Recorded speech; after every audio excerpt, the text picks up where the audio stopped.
Hi, good afternoon, everyone, and welcome to the first of the Ramadan events organised by the Dialogue Society. My name is Amel, and I'm your host for today. As you all know, this year has been marked by the spread of COVID-19 and the impact it has had on everyone in the UK and the rest of the world. Our thoughts and prayers are with everyone during these unprecedented times, with a special mention for the NHS staff, all key workers, and their families who work relentlessly to overcome this pandemic. There is no doubt that without their dedication and altruism, we will be able to overcome this crisis. In times of crisis and heightened uncertainty, it is understandable to feel anxious as communities around the world are struggling with coronavirus. We must remember to look after ourselves, keep each other safe, and come together in helping our local services to ensure the safety of our community at large. In accordance with government guidelines, the Dialogue Society has had to cancel all its upcoming events, in particular the Ramadan dinners, which take place every year, unfortunately. However, we will not be defeated, and thanks to technology, we are able to get together tonight.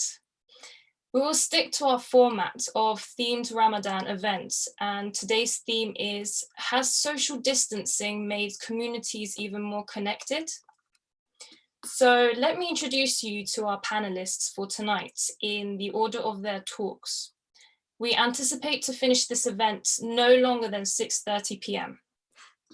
So we will first be listening to Nermin, who is the Faith Liaison Officer for Bromley, Croydon, Sutton and Metropolitan Police. Welcome, Nermin. We then have Kerim Balci from Online Hizmet, which is a community initiative during this pandemic. Hello, Mr. Kerim. Hello, hello. We will then be watching a short video prepared by the Dialogue Society about what people have been doing during the lockdown. Then we will be listening to Councillor Hamida Ali, the Cabinet Member for Safer Croydon and Communities. Welcome, Councillor Hamida. Thank you, Amel. Hi there. Hello. We will then listen to Louie, the Deputy Leader of Bexley Borough. Hello, Louie. Hello, good evening. We will then listen to Gordon Knott, the CEO of Croydon Drop-In. Welcome, Gordon. Thank you. Hello, everybody. We will then listen to Sharon Kilborne, the Community Coordinator at Croydon Council. Welcome, Sharon. Hello, hello everyone. And we will then listen to Ciara Goodwin, who is the Domestic Abuse and Sexual Violence Coordinator. Welcome, Ciara. Hiya, hello. So after listening to our panelists, we will have a 10-minute Q&A session, and the evening will end with a live Kanun music performance by Ulash Miftaoğlu, who will be joining us at 6 p.m.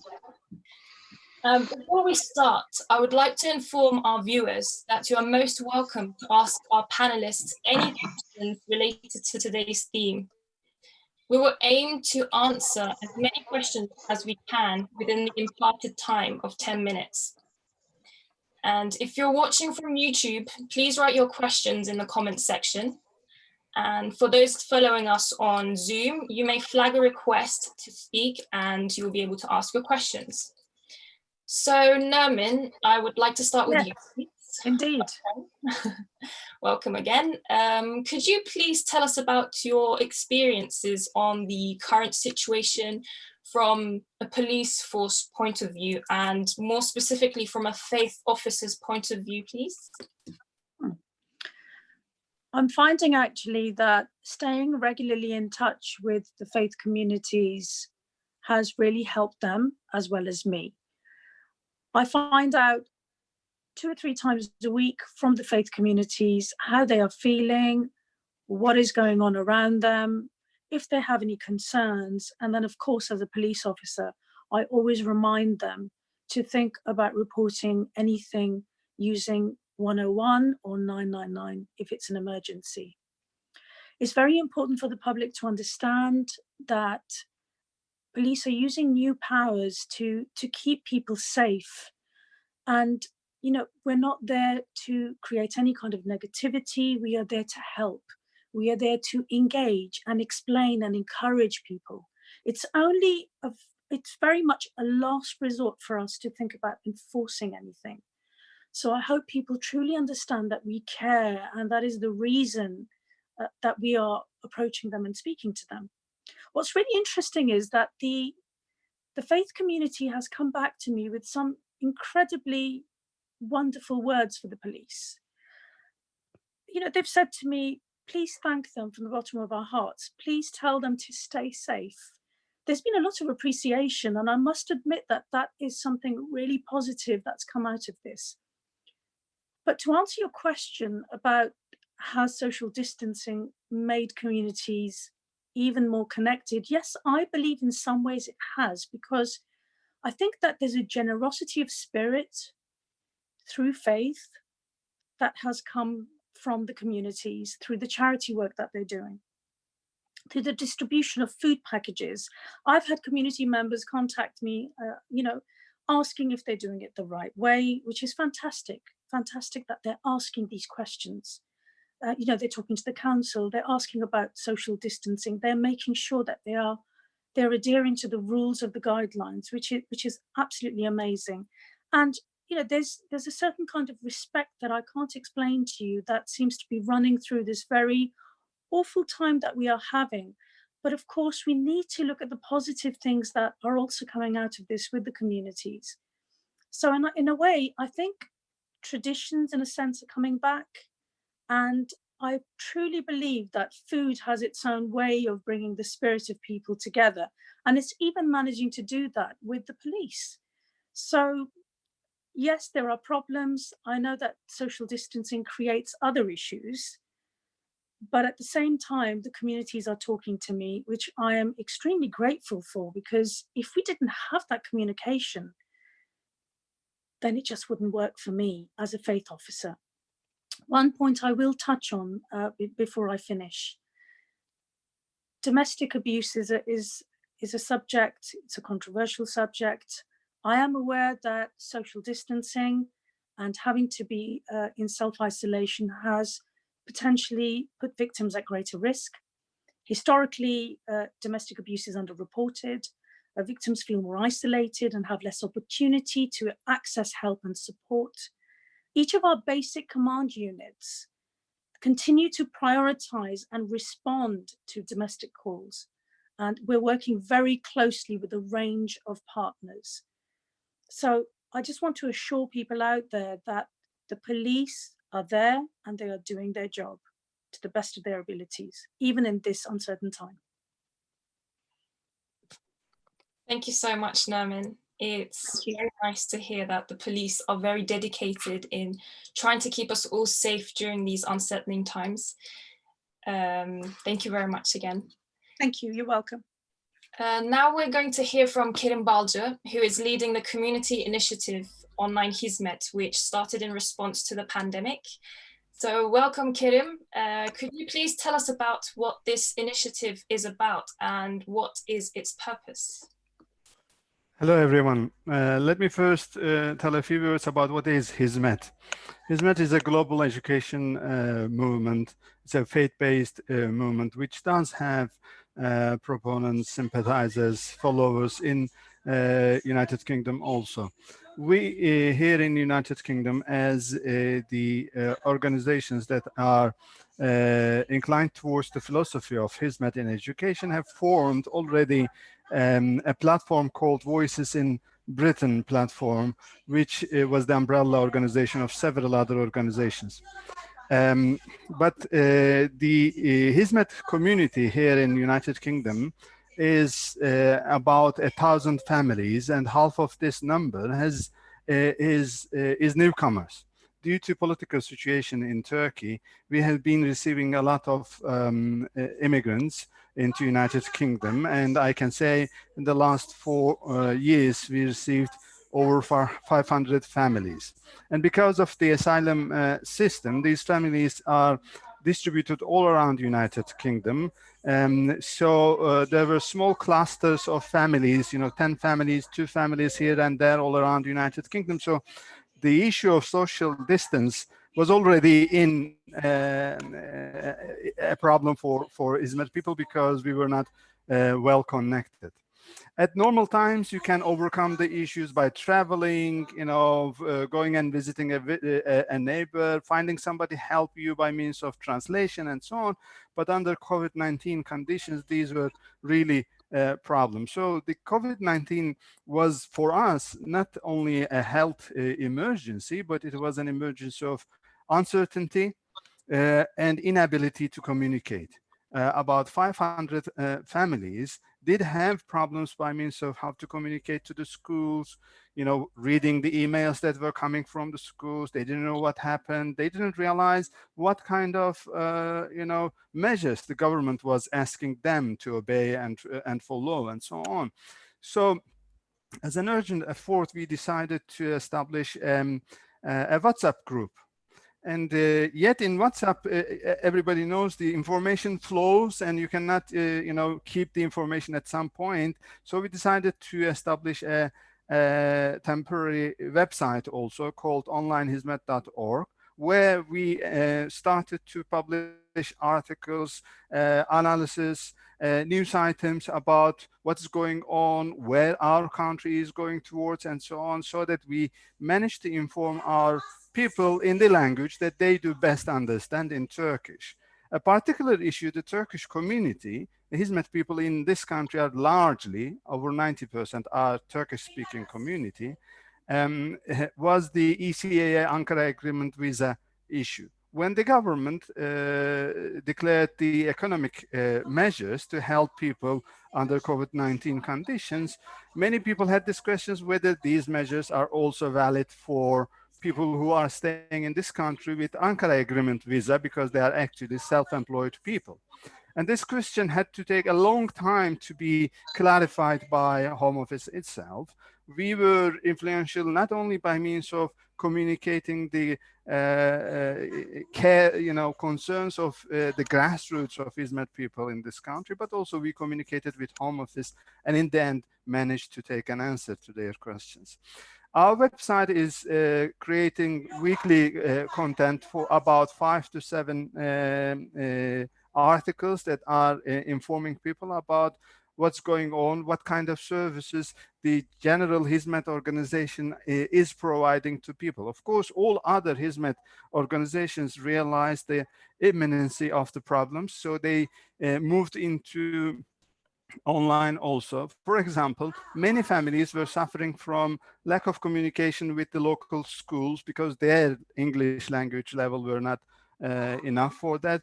So we established with Access Tuition Centers an online tuition system where we actually tried to close the gap of the missing school. We realized that children were bored at home, so another organization established, from evening, nighttime sleeping stories to daytime faith-based education to tuitions and so on. We even managed to live stream a funeral of a member of the community who sadly passed away due to COVID-19 illness. But in the Turkish community, it is so important to join a funeral. Many people feel embarrassed all through their lives if they cannot make it to the funeral. And under current conditions, only 5 people can join the actual funeral itself. So we managed to live broadcast that one also. We are also having a weekly Zoom-based discussion session where we are inviting people from all around United Kingdom, mainly from among the members of the Hizmet movement in this country, who are trying to cope with the actual situation. What are they doing and so on. Hizmet has been in the past an organization classical to all faith-based organization, a hierarchical structure where information was flowing from top to bottom. But this technology and COVID-19 changed it. We managed to start bottom to bottom and from bottom to top information flow, where people who are living in Scotland, for example, gave good ideas to people who are living in Wales and so on.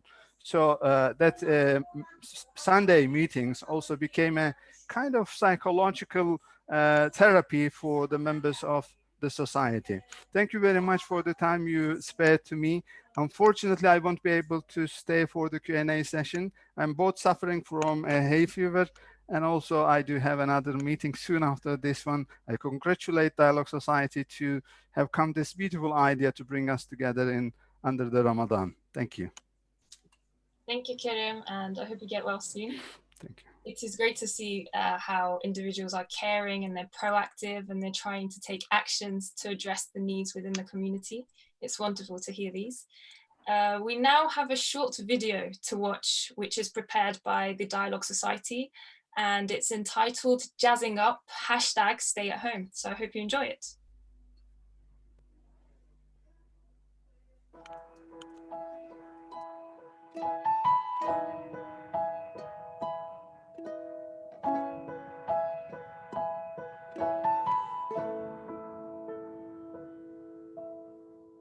Hi, I'm Francis, and during lockdown I'm trying to find lots of creative things to do with baby Daniel, and we've had lots of good ideas from my friend Laura for music and sensory activities to do together, and you can find them on Facebook on a group called Baby Music and Sensory 1 Month Plus.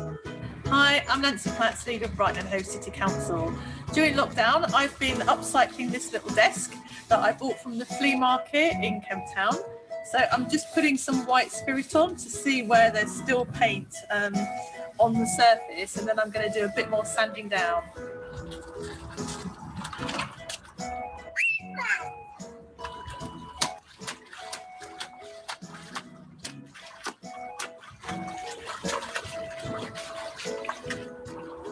Hi there, I'm Jane, and I'm using this COVID crisis as an opportunity to get on with some painting, and where could be better than one's own back garden. Assalamu alaikum and welcome. This is Temkin Riaz. During lockdown, COVID-19, I'm at home, but I still keep my routine. It's Wednesday, the 22nd of April, 9 a.m. I'm just going to prepare and get ready for my seminar after 5. Then I'll be on, FaceTime and WhatsApp and Skype, etc., talking to the children, grandchildren, and friends. So that's me, yeah, lockdown. Keep yourself healthy and wealthy. Your health is your wealth. So everyone stay safe. Thank you very much.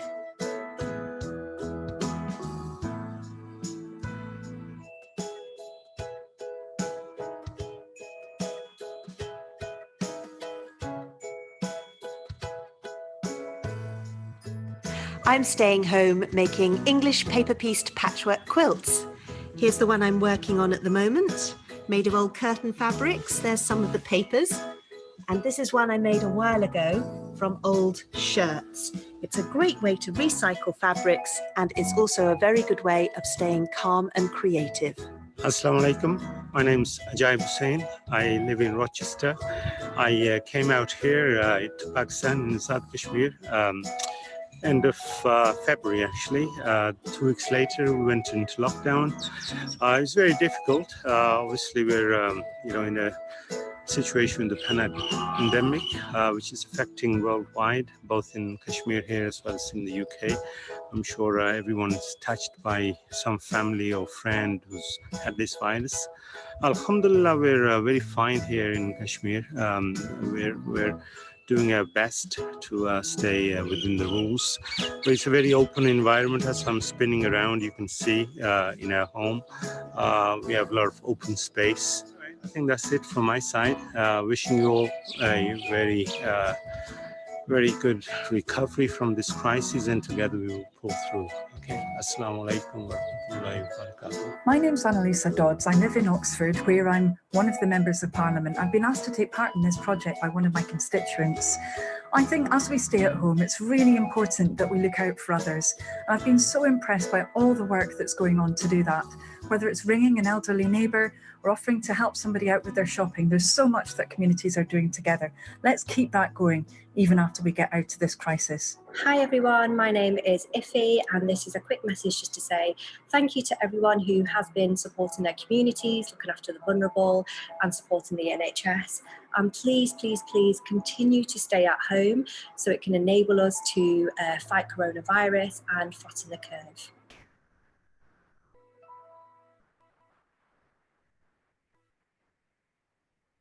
It's wonderful to see that everyone is staying occupied. I hope you've enjoyed the video, and I hope it's been an inspiration for all of us to jazz it up at home.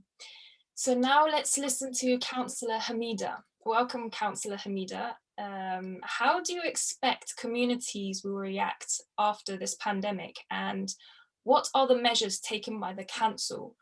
Also, what are the council's provisions for communities and community groups during this pandemic? Hi ML, and hi to everyone. Ramadan Mubarak to everyone. It was a really great video that was put together. I think Iffy's message at the end just reminds us the seriousness and the importance of staying home in terms of keeping all of us safe. In terms of how the council's responding, if I perhaps could start there, the council, like all local authorities up and down the country, is in full emergency response mode. We have looked at all our services in the council and prioritised them according to 3 levels of priority, and we are continuing to run all our priority 1 services. So whether that's our Family Justice Centre, domestic violence services, which Ciara will talk about later, or whether that's children's social care or adult social care, whether that's making sure that all our refuse collection continues so that residents' bins are collected when they should be. That's an important part of the response to this public health emergency. So the council has been reconfiguring on the basis of responding to the emergency and has been redeploying staff accordingly. We've also been, like all local authorities up and down the country, setting up a hub to support government's responsibility to get food, particularly to the shielded community. So all those residents up and down the country who will have been written to, asking them to shield at home. So making sure that all those residents who are doing that, 1.5 million across the country, there's already almost 9,000 residents that means in Croydon that we're aware of, and we are contacting all of those thousands of residents to make sure that they're getting what they need, and making sure that all those families who are known to us, whether that's in relation to adults or disabled people or children and families that are under pressure, making sure that they are also being looked after and getting what they need. We're also part of that partnership response to this pandemic here in Croydon. So working with police colleagues, obviously we heard from Nermin earlier, working with health colleagues, and also importantly our voluntary sector. And there's a whole amount of work and the response to some of those issues that we are reading about in the media that are being worked on here in Croydon. So whether that's making sure that we are sourcing as much personal protective equipment for council staff, or making sure the hospital has what they need, and for care homes that need it, there's a huge amount of work that's been going on in that in recent weeks. And council staff have been doing amazing work to make sure that there is as much as possible so that people can work safely. There's a huge amount of work going on around testing, around what that will mean, making sure that our council staff who need access to testing have that, and that work is developing. And also work, for example, on food security. So there is a lot of work that's already been talked about, all the important volunteering that's going on to make sure that residents who need help can get access to food safely. There's a lot of work going on to make sure that we have got what we need here in the borough, whether that's working with supermarkets or whether that's working with suppliers. There are council staff who've been working full time on that and developing really great relationships with suppliers locally, so that we can make sure that whether it's our food banks or whether it's our mutual aid volunteers have access to the food that is needed. I'd also encourage anyone living in Croydon. I'm conscious there are people who will be watching from other parts of South London, but if you are a Croydon resident, I'd really encourage you to look at the council's website and to go on the front page. We have right at the top of the front page of the council's website, there is a link to all the information that relates to our response to coronavirus. And that might be important to you if you run a small business. There's a lot of grant funding that's available to smaller businesses, which the government has made available and which we are responsible for making accessible to businesses. So I'd really encourage you to have a look at that information. If you need help with council tax, we are encouraging residents to let us know if they need a deferral from their payments for a couple of months. Anyone who needs that sort of support, please go to our website and find out any more information, including about how you can help if you want to volunteer. There's lots of information on there about what you can do and how you can get involved. I think in terms of how the communities are responding, the only word is to say amazingly. The voluntary sector response is an important part of our response as a borough, whether that's the council working with health organisations, working with the police, but we really couldn't do it without our voluntary sector. And I think this time of emergency is showing how important and how strong those partnerships are. I work closely and I'm in conversation daily with organisations in our voluntary sector, whether that's some of our bigger voluntary sector organisations like Croydon Voluntary Action, the Asian Resource Centre, Croydon Neighbourhood Care Association, and the Croydon BME Forum, all of whom are working with smaller community organisations, helping us make sure that we're all linked up in this effort. There's people may have read about and may be part of local WhatsApp groups that are working at a neighbourhood level, so they're commonly talked about as mutual aid groups. We've got 75 of those in Croydon alone, and Croydon COVID-19 Mutual Aid Group is coordinating all of that effort. 3,500 volunteers alone are part of that effort, just making sure that people on their street have what they need. So there's a huge amount of work that's going on, and we really pay tribute to all of those volunteers. And I would also want to pay tribute to all of our council officers. You'll hear from a couple of council staff today who are working so hard as part of this response, but that is true of every council staff member that is working so hard to make sure that we are an important part of this response to keeping everyone safe.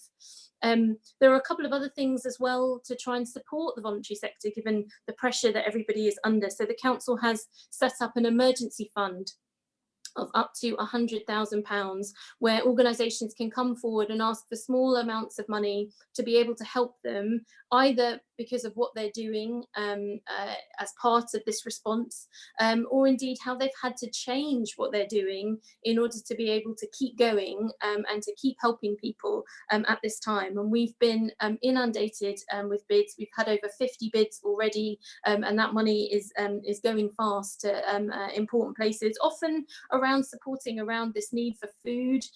We have 32 food banks in Croydon. It's an indictment really on the lack of public investment that there has been nationally over the last 10 years or so, that we need food banks. But right now, given what's happened and given the stress that people are under, threatened with being out of work, being furloughed, businesses that can't continue, it's really important that we're able to support people. And these food banks that have developed from our voluntary sector are a really important part of this response, making sure that people have the basics to be able to survive. So that's one of the key sources of asks for help that we've had, but there are also important requests that we're getting to pay attention to other needs that we have. The title of this conversation about, are we even more connected? And I think in some ways we are, but I think in some ways the pressures of lockdown, where people were perhaps already isolated, the pressure of that on our mental health reflects some of the other requests that we've had to support people through this fund. We've also been trying to keep connected as a voluntary sector and keeping information flowing by a weekly webinar that we offer from the council to the voluntary sector, where we include our Director of Public Health, Rachel Flowers, here in Croydon, so that our voluntary sector have access to the up-to-date information up-to-date guidance where they can ask the questions that are relevant to the work that they're doing, how they can work safely, all the questions that they might have. And that's proving to be a really useful forum. We've also had other people join us to be able to share information about how they're working, whether that's people running our hub to make sure that people have the essentials that they need, whether that's Ciara, who you'll hear from later, on our domestic violence services, just another opportunity for people to hear information. In terms of how we move out of this phase, it feels like it's almost difficult to imagine how that is going to happen. We've now been in lockdown for, I think this is the 6th week in which the country has been working and living in these circumstances. But we are starting to hear, aren't we? Certainly in London, and we know that in London has been facing this health crisis slightly ahead of the rest of the country, and speculation that perhaps London has seen the peak, but certainly the rest of the country still in that period. And we hear those important messages from government every day about the importance of sticking with this guidance, of staying home, as was reinforced by the Dialogue Society's video, and I think very poignantly emphasised by Iffy at the end about what this really means. But as we start to, we're hearing more, aren't we, about and sort of challenge to government to share some of that thinking about what it will mean when lockdown is eased. We're not there yet, but there's clearly important thinking that's got to go on. What will that mean for education? What will that mean for our schools? So many working parents juggling homeschooling as well as trying to work. What does it mean for our businesses? The economic implications will be massive for us as a country, and that's no different here in Croydon. And clearly, whatever that looks like, it seems to be that will be quite a gradual process. I think social distancing is clearly going to be with us for quite some time if we want to avoid a second peak, and if we want to be able to really come out of this as safely as possible. It seems to me, from everything I hear, and I hear no more than everybody else, that the principles of social distancing are going to be important for us for quite some time to come, that it will be a very gradual, maybe moving out of these arrangements. But like all of you, we are keen to hear what government's plans are. It's very important for the council to be able to plan with other agencies in Croydon about what this will mean for us, for our schools, and how importantly we come out of this together. Thank you so much, Councillor Hamida. It's great to hear that the council has been working so hard to provide a range of provisions that will help the community. So thank you so much for that. No, thank you, Amel. Now I'd like to invite Councillor Louie French, the Deputy Leader of the Borough of Bexley. So welcome, Councillor French. Could you please tell us about the initiatives taken by your council to support businesses and any other steps to support the various communities in your borough? Sure, and hello everyone. It's quite strange. I'm normally celebrating Ramadan with friends at the Lighthouse in Welling this time of year, normally at various interfaith events, and to be doing it on video with a lot shorter hair than normal as well is quite a new experience to me, being at home. Obviously, we've had Easter at home as well, and you know, on the title of this conversation, I think, you know, whether communities are better connected. I think the role of technology can't be understated in the ability of us to stay connected, even on this call, you know, with families across the UK, being able to safely speak with each other on a daily basis, for us to contact vulnerable residents here in Bexley and across the borough, and also to speak with family and relatives that we may have overseas that are also fighting this crisis as a collective. So I think that the role of technology in helping us stay connected, I think is clearly crucial. As a borough of Bexley, similar to Hamida's comments already, a lot going on across Bexley and have been for a number of weeks now.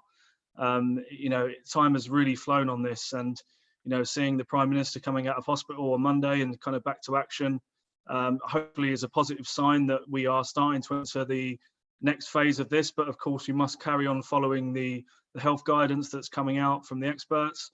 We must carry on trying to keep the number of cases to a minimum and try and keep as many people as safe as possible. So the council in Bexley, in association with our Voluntary Services Council, BVSC, has, with the help of hundreds of volunteers that have come forward in the last 6 weeks, we've managed to deliver thousands of essential food and medical supplies to our vulnerable residents. Similarly, on the shield lists across the borough, we've also had the help of our local fire service, which has been excellent to see that the team helping with us with these deliveries. We've had hot meals going out from the Exchange building in Erith to vulnerable residents, working with housing associations in North of Bexley, such as Albit and others such as Peabody, again trying to ensure that the most vulnerable elements of our community are not left behind. The council's also donated £10,000 to the Bexley Food Bank to help them with the work that they are doing. Obviously, this is a very difficult time for families across the borough, you know, not only for staff that have maybe been furloughed, but, you know, people that are currently just cannot work or are out of work, or for families that are working on the front line. This remains a difficult time. We are fortunate here in Bexley that we have over 100 parks and open spaces. So every day I look on social media or I'm out, I managed to get on my bike today, and it's not been great for my hay fever, so my sinuses are playing up a little bit tonight. But you know, seeing people enjoying Bexley's open spaces and parks has been great to see. Most people, the vast majority of people, are abiding by the rules on social distancing and have been behaving themselves and enjoying getting some fresh air. It's been quite interesting talking to residents in the borough. Of course, are frustrated a little bit of being in lockdown, but equally a few that, you know, normally commute into London on a daily basis for their job have actually been expressing that their work-life balance has seemed to be a little bit better for them during the lockdown, because not only are they not having to commute, but they're probably getting more fresh air than they normally would in a polluted central London. So some small benefits to obviously a difficult time in this crisis. Comments that have already been covered already. I think, you know, the police have done an excellent job in keeping everyone safe. I'm really pleased to see that crime stats have, you know, decreased in Bexley during this period and across London, which has obviously been very helpful. And like I said, most people are abiding by the rules. In terms of business support, that's been the main area of my focus within Bexley's cabinet, not only during the crisis but beforehand. Similar to the comments earlier, obviously the council has had to go onto an emergency footing, not only in providing food and other medical supplies, but actually in support and processing of business grants, particularly for our smaller businesses and medium businesses that are really struggling financially during this lockdown. So as at the time of speaking today, approximately 1,500 businesses across the borough have now received or in the process of receiving business support grants processed by the government. So that money has been vital in trying to keep elements of our local economy going during this lockdown. And we're hoping to get the remainder of those grants paid within the next week. Obviously, from an administration perspective, that's been a huge challenge. And I'd like to thank the staff at the council that have been working night and day to try and not only get these grants paid, but also to work on all the other elements of the council that's still ongoing, such as social care, working with children, vulnerable children. I know we're going to hear a little bit more about domestic violence during this lockdown, and I think that's a concern which is shared across the council, with people being stuck indoors. And you know, it is a concern, and I think, you know, like a lot of councils across London, across the country that I speak to, I think we're moving away from that kind of emergency, getting staff in the right places, and now we're looking at all the kind of what I probably describe as secondary issues linked to this crisis. So once we're getting through making sure that people are fed, people are being safe, people are getting their medicine, it is issues such as domestic violence, making sure people can try and stay healthy, which are becoming more prominent alongside the business support packages.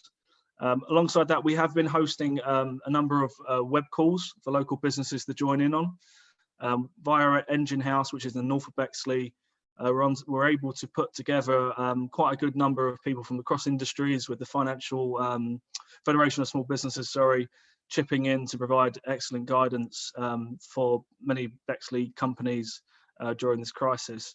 We've also got in place a council tax support scheme for local people here in Bexley, which obviously is trying to help relieve some of the stress and pressure, financial pressure, that local families are under at the moment. And I would encourage everyone who's listening to this call to please visit the council's website for further detail on the support packages available and also to follow the social media pages of Bexley to see what's going on.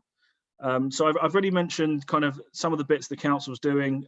There's so much to really, really try and cover. I think I would echo a lot of the comments that's really gone on this call about people coming together from all faiths, from all backgrounds. I think we're very fortunate in our part of London that people do muck in and they do help each other. I think one of the more surprising and probably humorous, if I can say that, part of this crisis has actually seen Londoners stopping and saying hello to each other, or from a socially distant perspective, and it's been quite interesting seeing that. And one of my elderly neighbours did mention that to me, that it was quite odd seeing people stopping in the streets, saying hello to each other from a distance, and she hadn't seen that for a number of years, which is again, a small glimmer of happiness in quite dark times. So I'd like to thank the Dialogue Society again for organising tonight's call. For everyone across Bexley, all the staff at the council, all the frontline workers, particularly in the NHS, doing an amazing job at the moment to help our communities stay connected and to make the United Kingdom even more united in this fight against what is a global crisis. Thank you. Thank you so much, Councillor Louie, for sharing this with us and for all the hard work that has been put in by the Borough of Bexley. Now I would like to move on to Gordon. So welcome, Gordon. What has been the impact of the pandemic on mental health, and in particular on families and more vulnerable members of the community?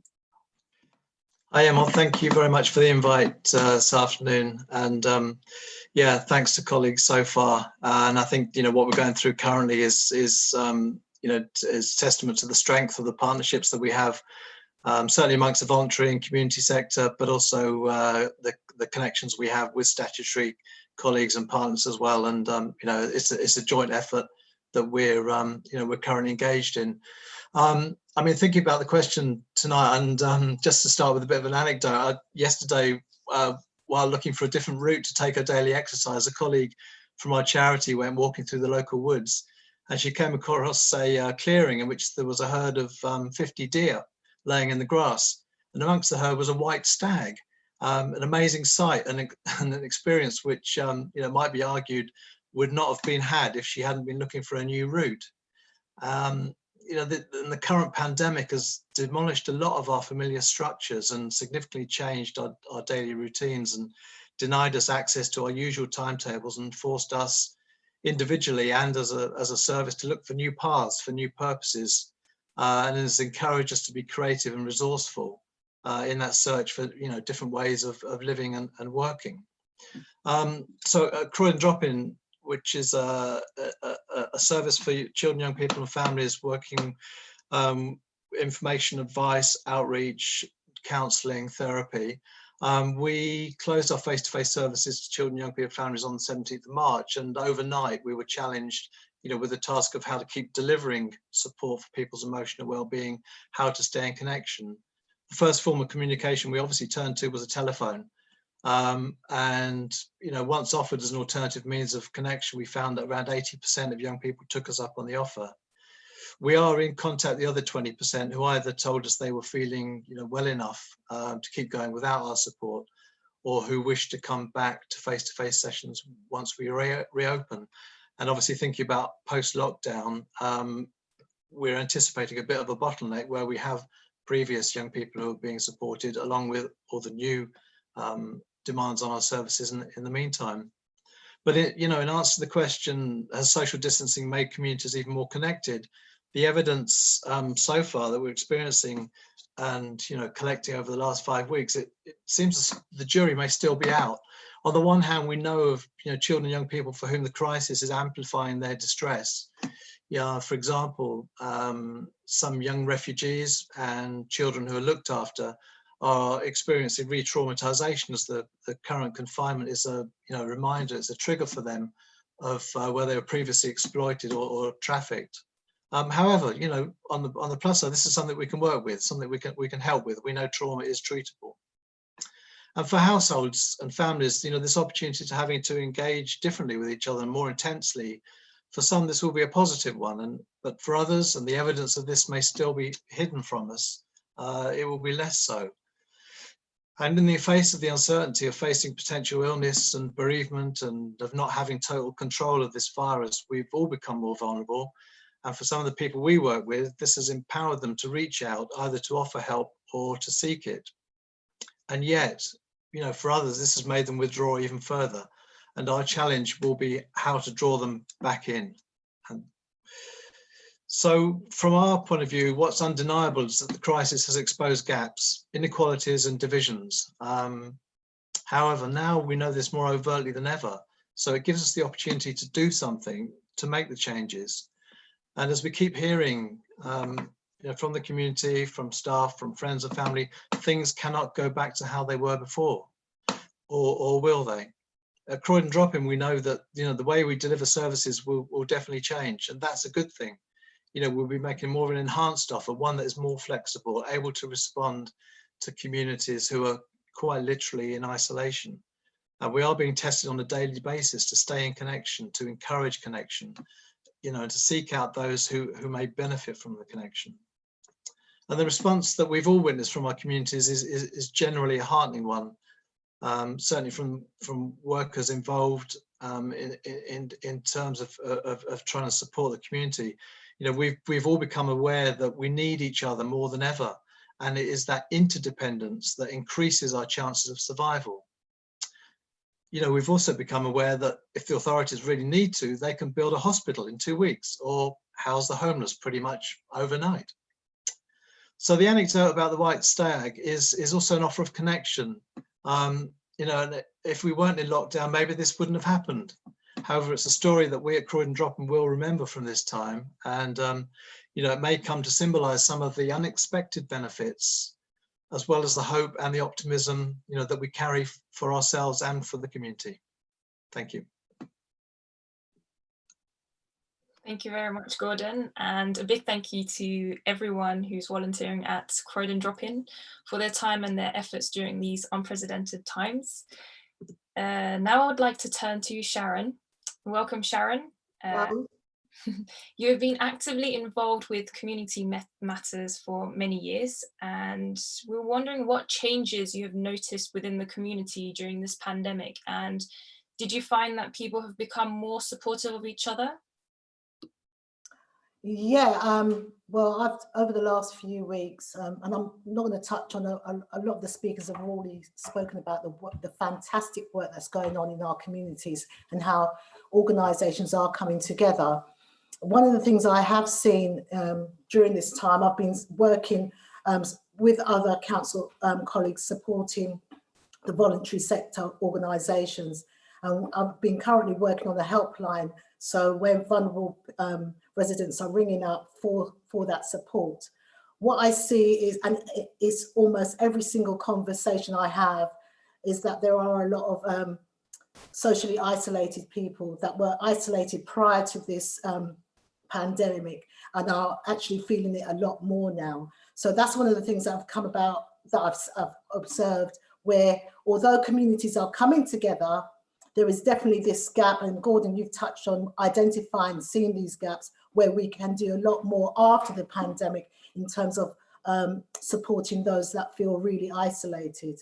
In terms of the organisation, the voluntary sector and statutory services, the work that we've been doing, and I say we because I work with both sectors, has been phenomenal. People are coming together, supporting each other. Different statutory services are coming together and working together. Myself and Nermin, we have regular meetings. We do a lot of work, not only monitoring our faith sector and ensuring that we give them as much support and information as we can, but I also attend weekly briefings with the London Borough's Faith Network. So I'm also able to hear what other faith communities are doing across London and outside in the north of the country, what they're doing and how we can use those ideas and utilise them in our own borough. So I provide that information to our faith community here. Myself and Nermin, we try and monitor tensions in the borough. So we send information out to all of our infrastructural organisations on a weekly basis, and provide them with what's going on across the country, because we have an idea, we understand that things that happen maybe in the north of the country can have an impact on what's going on here in Croydon and in other London boroughs. So we feed that through. We've observed that the faith, in particularly the faith network, they've really, the interfaith work has really come together.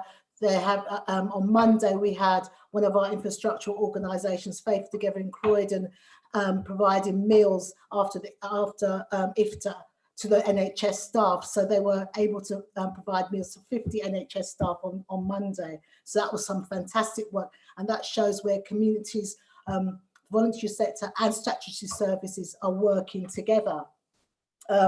In terms of more work that we can do, we're continuing to support the voluntary sector.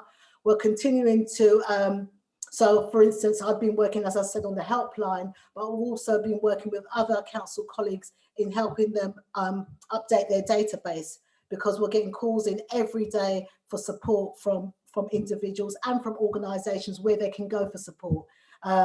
So I've observed that as well.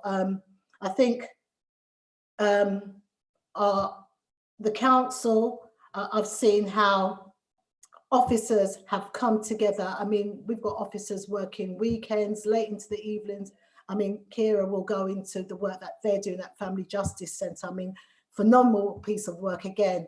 And officers are going over and beyond to ensure that the community come together. So yeah, in much respect, I've seen the community come together. But as I said, I identified gaps where I've also observed how much an issue social isolation, in particular around our elderly community, is an issue. So this is again one of the secondary issues that has raised its head with this pandemic. Thank you very much, Sharon, for accepting to be our guest once again, and for informing us about some of the initiatives taken by the council and the positive impacts these have had. And thank you once again for volunteering to being on the helpline. Now I would like to move on to Ciara, our last panelist. So welcome, Ciara. Hiya, hello. You are a member of the domestic violence team, and we have heard that there has been an increase in domestic violence cases following the lockdown. So could you please give us some information about the situation on the ground and the support available for victims? Yeah, of course. I mean, there's definitely two ways that you can look at the sort of what social distancing has done, has made communities more connected in terms of domestic abuse, and then looking at what Croydon has done. I think in terms of domestic abuse, the people and the community have really come together. I think it's made the issue of domestic abuse much more in the front of people's minds about what's going on. It's been huge in the national papers, so it's really brought it to people's attention what victims are currently going through. I mean, I've seen a lot more posts on social media. I've seen a lot more posts on WhatsApp groups spreading the word about domestic abuse and what services are open. It's really forced communities, I think, to address the issues that victims of domestic abuse are currently facing.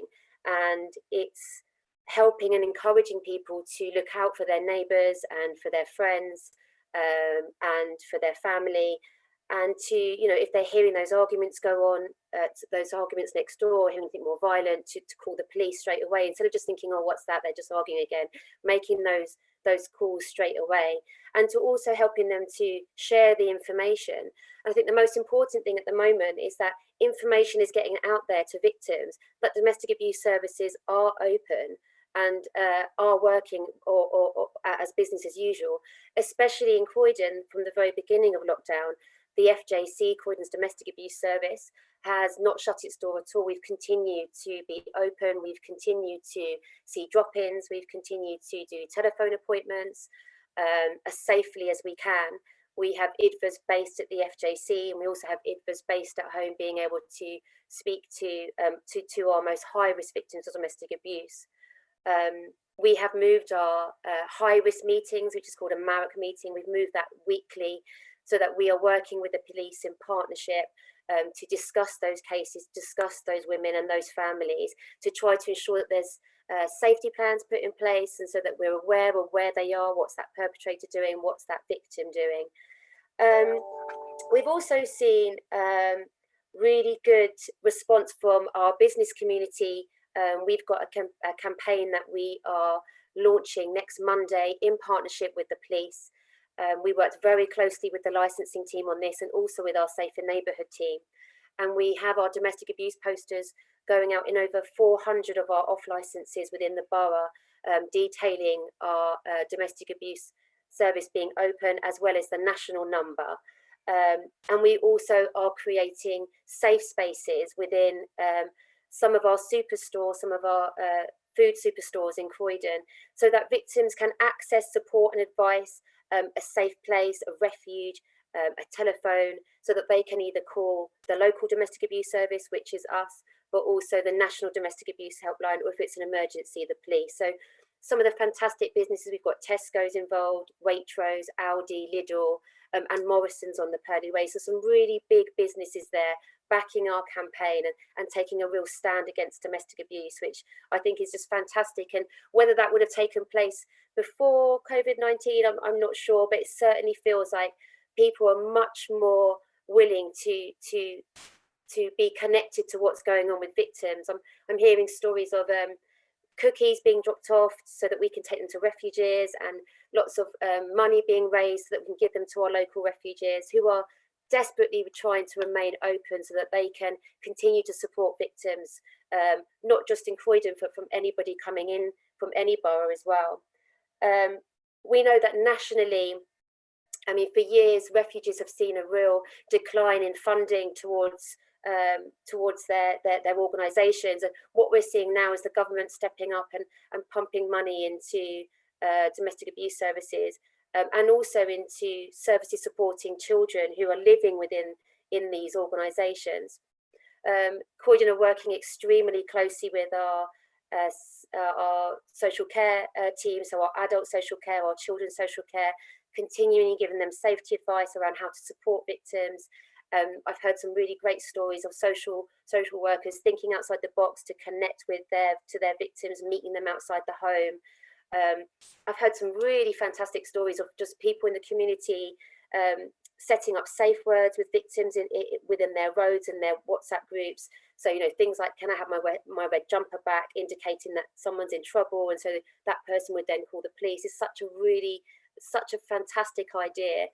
And also that wonderful thing which so many people didn't know about beforehand, but being able to call the police and press 55 and without having to speak, and that alerting the police that you're in trouble, that you need help, and the police will be coming round to your property to support you.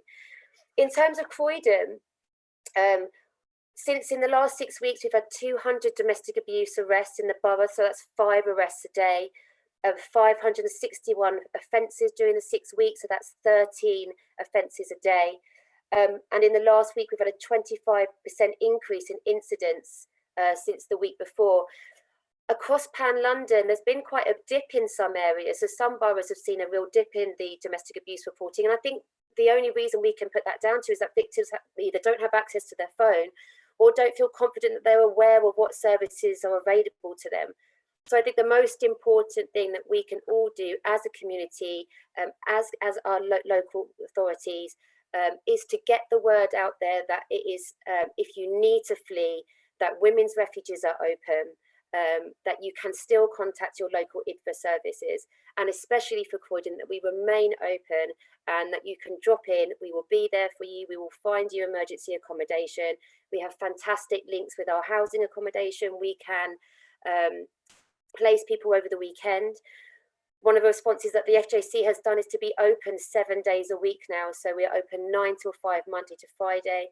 And on a Saturday, we're now open between 10 and 4 p.m. So that's a fantastic thing to have, because not a lot of IDFA services can offer a weekend service. So we're really proud that we are part of a council that can offer that service to the victims who are living in Croydon, and we've already seen that service being used over the weekend, high-risk victims coming forward and asking for help. So we're really pleased that we're going to be able to do that. But our response so far is to be open, to still be listening, to work with our refuges, and to get that campaign out there with our supermarkets and off licenses. I hope that answers the questions. Yes, great. Thank you so much. Thank you, Ciara, for giving us details about the support that's available and for reiterating that domestic abuse services are still open despite the crisis. Yeah. And it's really devastating to hear the number of incidents is still happening daily, but you know, it's great to know that everyone's looking out for each other. So thank you so much for that. No worries. So now we're going to move on to our Q&A session. I have a few questions here. So I'm going to start off with a question from Councillor Robert Ward, who's watching us from YouTube. So he's asking this question to all our panelists. He's asking, what do we need to do to consolidate the new community links that have been made during the shutdown? So if anyone would like to answer that.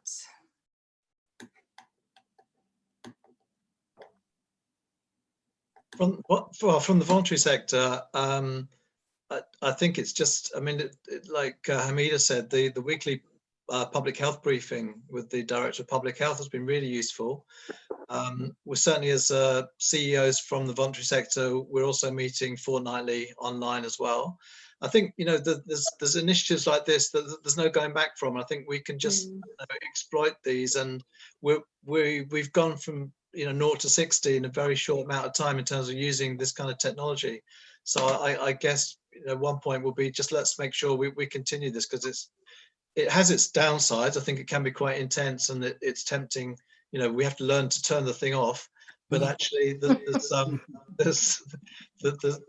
hang on to the benefits.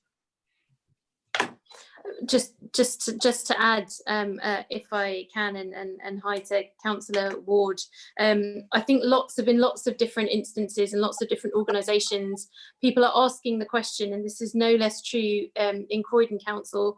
What is it that we want to hold on to when we come out of this? It may not have been planned developments or reforms or changes in ways that we operate, but this does present us with such an opportunity about what are the things that we've perhaps been forced to under emergency pressure, but have discovered that actually these are the ways in which we can be working. In another kind of part of my life professionally, I work in equalities, and one of the things that I find in organisations is that there's an inconsistency in encouraging and facilitating flexible working. Well, this environment has demonstrated that there are very few instances in an office organisational context in which people couldn't be working flexibly. And indeed, I think you've heard from Ciara how even in those emergency services, an independent domestic violence advisor can work from home in certain instances. So it just demonstrates that there are different ways of doing things, which we don't always explore, even when we have the luxury to. And while perhaps I can't necessarily answer the question directly, I think we will be wanting to look within how we are working with the voluntary sector about how we can maintain this new way of working. I mean, for example, the number of volunteers that have come forward, one of the reasons that we wanted to work really closely with the volunteer centre run by Croydon Voluntary Action, and I know Sharon and other members of the council's communities team have been working really hard with them to support them, as Sharon was saying, is how can we make sure that those people who've come forward now in this emergency context, how can we hold on to their important commitment and keep that for the long term, not just in the context of this emergency? So I think it's a really important question that I think everybody should be asking themselves in whatever environment they're working, about what has this taught us about how we can operate, and how do we make sure, as Gordon was saying, that we don't go back to the default. There are some massive challenges economically and in all kinds of other ways that will really challenge us as a society. But I think, as others have said, the opportunities that this presents, we really need to grab. Yeah, can I just say that I know that the FJC is already looking at sort of our exit strategies and how we want our service to look after lockdown is eased, and what is the best way that we can support our victims of domestic abuse? Is it that we want to remain open 7 days a week? Do we want to remain open more in the evening? I think that's really important that we look at the more, as councillors would say, the more flexible ways that we can support all of our residents, and especially those who are experiencing abuse. Great, thank you so much. I'm also going to ask if anyone who is attending from our Zoom, if anyone would like to ask any questions. If they would like to, they could flag to talk, to have their microphones opened. So I don't know if there's anyone who has any questions from Zoom? If not, I have another question. So what is the best way to reach your services and how are we able to use them? Asks another viewer to Sharon Kilborne, please, if that's possible.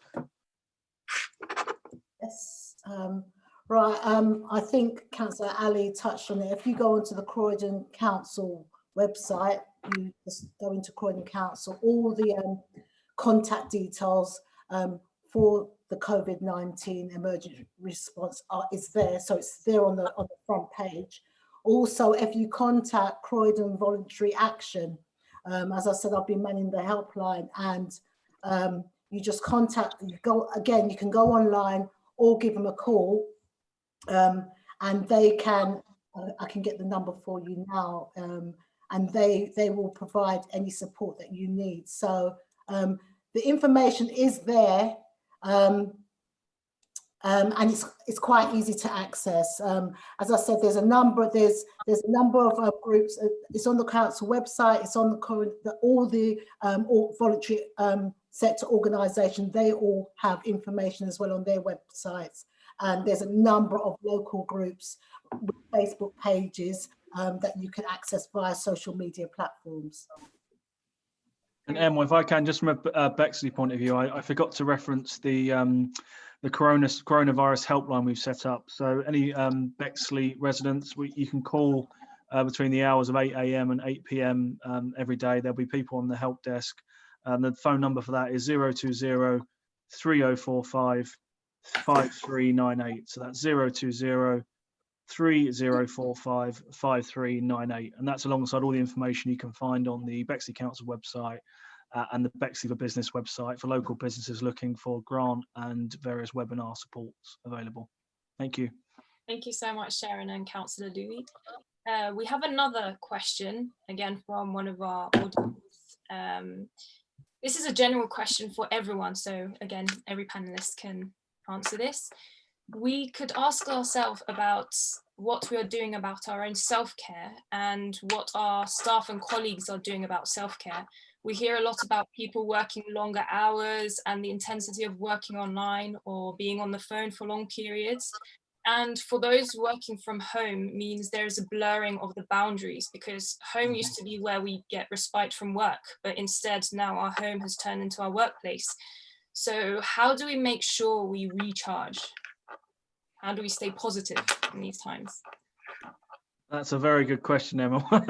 I'm pretty similar to Hamida. I'm a working age counsellor, so normally for me, my day would be spent commuting into central London, checking emails on the train on the way in, and dealing with resident inquiries, and then I would do my day job in the city for the day, and then I would get on the train and come back, and then I would go straight to a council meeting. So this is quite unusual for me. I'm a terrible cook, so actually one of the benefits of being stuck at home is trying to learn to cook a bit better for myself. And as I referenced earlier, trying to get out. I'm trying to get out now and get out on my bike, and it gives me a good opportunity to cycle around the area that I'm very proud to represent and see if there's any issues.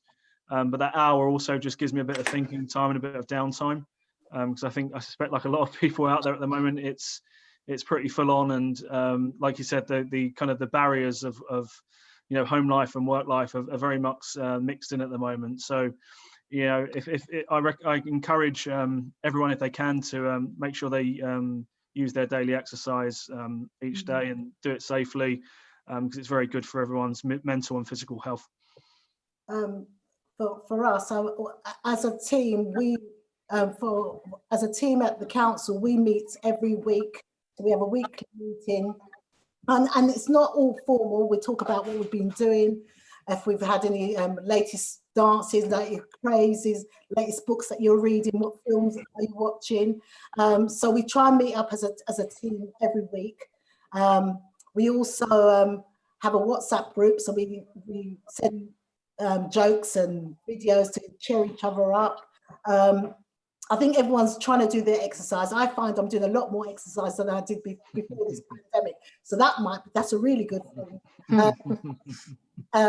Yeah, and I think it is all about keeping your mental and physical strength up. So, you know, do take that time away from the computer.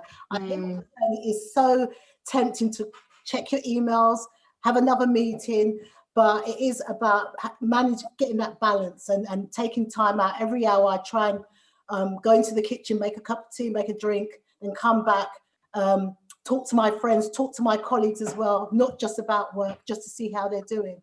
And that's what we've been doing as a team and as individuals at the council, yeah.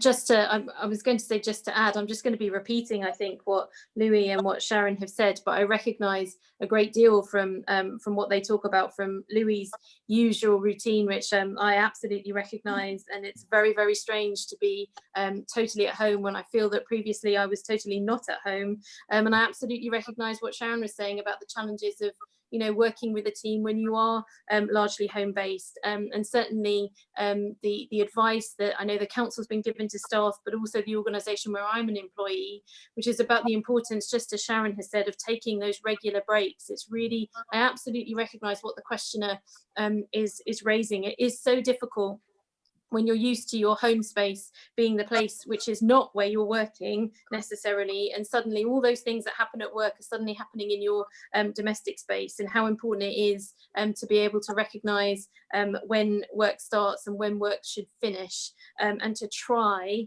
to the extent that we can to be able to keep some of those boundaries, even if it is being able to put all your work things away. I think that's another challenge for people.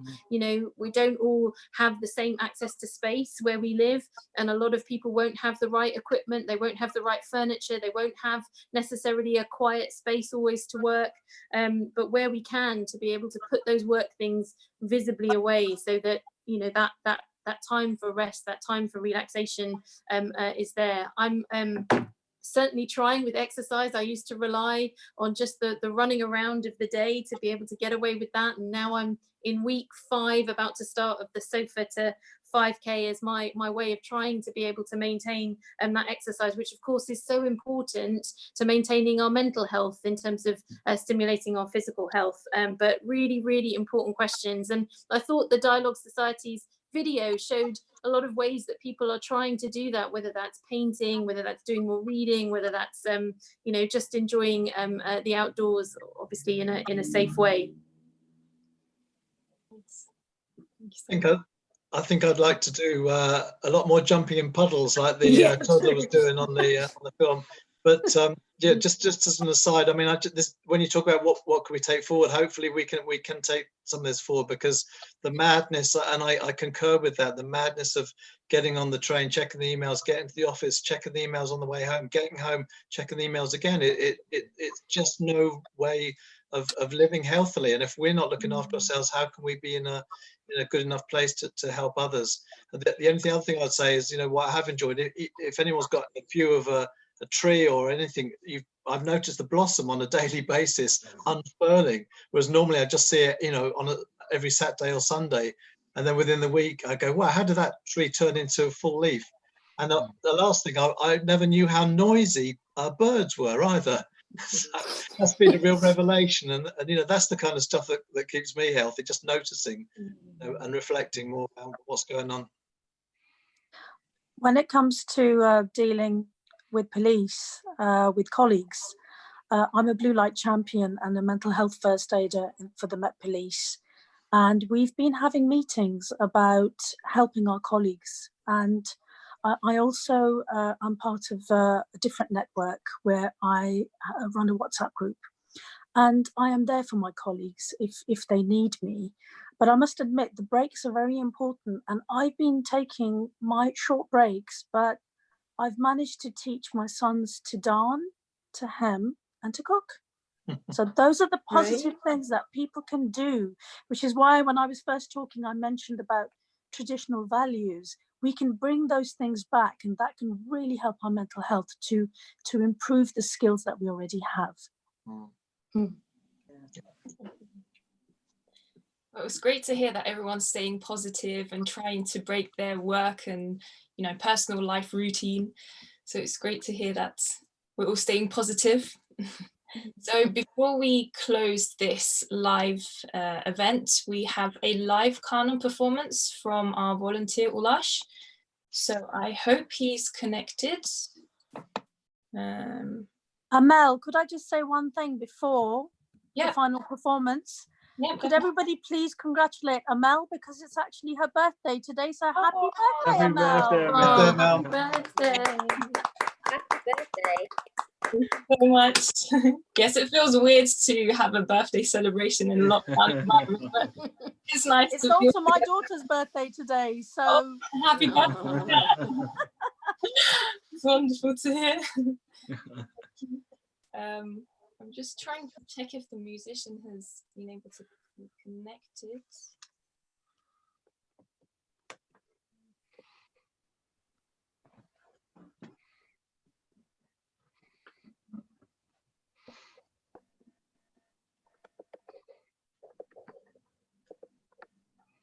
So sorry for these technical difficulties, everyone, but hopefully we're going to try to solve them soon.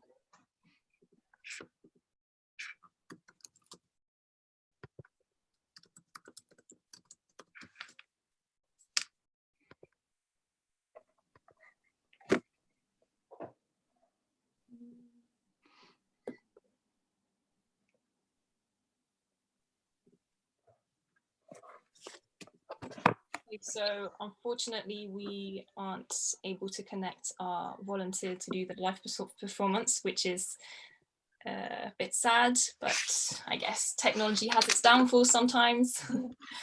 So I would like to thank everyone for attending our live event. I hope you've enjoyed it. I hope it's been, informative about all these services that are taking place even during these crises.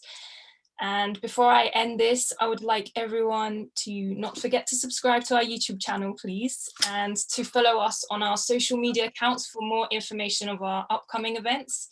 And once again, thank you to all our panelists for taking the time to actually speak at our events, and thank you for everything. And I would like to thank all our viewers for sparing the time as well to attend this with us and share this special moment with us.